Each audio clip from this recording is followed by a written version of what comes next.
തൃശൂരിൽ പരിക്കേറ്റ മൂർഖന് ചികിത്സ. വരടിയത്ത് വലയിൽപ്പെട്ട് ഗുരുതരമായ പരിക്കേറ്റ് കിടന്നിരുന്ന മൂർഖൻ പാമ്പിനെ വനം വകുപ്പ് രക്ഷപ്പെടുത്തി. റോഡരികിലെ കാനയിൽ മുറിവേറ്റ് ഭക്ഷണവും വെള്ളവുമില്ലാതെ ഒരാഴ്ചയിലധികമാണ് മൂർഖൻ കുടുങ്ങിക്കിടന്നത്. റോഡിൽ കൂടി നടന്നു പോകുകയായിരുന്ന ഒരാളാണ് ഗുരുതരാവസ്ഥയിലായ പാമ്പിനെ കണ്ടത്.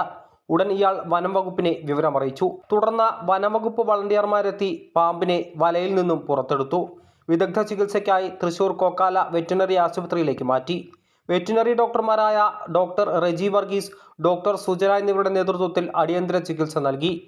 വലയിൽ കുടുങ്ങിയതോടെ പാമ്പിന്റെ ശരീരത്തിൽ മുറിവുണ്ടായി. എല്ലുകൾ പുറത്തേക്ക് വന്ന അവസ്ഥയിലായിരുന്നു.